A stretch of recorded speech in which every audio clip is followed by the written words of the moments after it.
Praise lord. ఈరోజు వాక్యము August నెల 19వ తారీఖు 2026. వాక్యాన్ని ప్రేమించు. కీర్తనల గ్రంథము 119వ అధ్యాయము 24వ వచనము. నీ శాసనములు నాకు సంతోషకరములు, అవి నాకు ఆలోచనకర్తలై ఉన్నవి.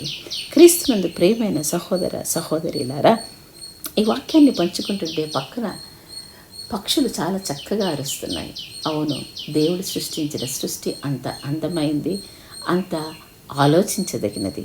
మనం గమనిస్తే చాలామంది క్రైస్తవులు అప్పుడప్పుడు బైబిల్ చదువుతుంటారు, మరియు వారు తీవ్రమైన సమస్యల్లో ఉన్నప్పుడు వారు ఆ రోజు వాగ్దానాన్ని తెలుసుకోవడానికి సోషల్ మీడియా, యూట్యూబ్ మొదలైన వాటి ద్వారా వెళ్తారు. కానీ నిజమైన క్రైస్తవుడు ఎల్లప్పుడూ దేవుని వాక్యాన్ని ధ్యానిస్తాడు.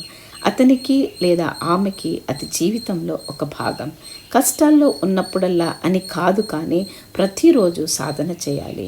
119వ కీర్తనలో దేవుని వాక్యాన్ని ధ్యానించడం ఎంత మంచిదో కీర్తనకర్త వివరించాడు. నిజమే, దేవుని వాక్యములో ఆనందించే వారికి మనకు మార్గదర్శకత్వం మరియు ప్రోత్సాహం అవసరమైనప్పుడు దేవుడు సరైన లేఖనాలతో వారితో మాట్లాడతారు. ప్రార్థిద్దామా? తండ్రి, మీ వాక్యాన్ని ప్రేమించే కృప మాకు అనుగ్రహించండి.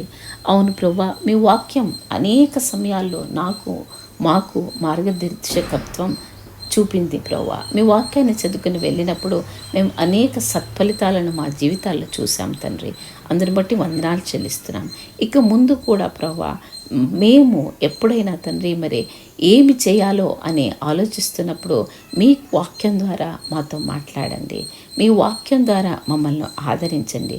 కష్టాల్లో ఉన్నప్పుడు మీ వాక్యం ద్వారా మమ్మల్ని ప్రోత్సహించండి. మీ వాక్యాన్ని నిరంతరము వదలకుండా చదివే కృప మాకు అనుగ్రహించమని యేసుప్రభు నామములో ప్రార్థించి పొంది ఉన్నామని నమ్ముచున్నాం తండ్రి. Amen, amen, amen. చిరునవ్వు నవ్వు. మీరు ఆయన వాక్యాన్ని ప్రేమించినప్పుడు యేసు మీతో మాట్లాడతారు. దేవుడు మిమ్మల్ని దీవించును గాక.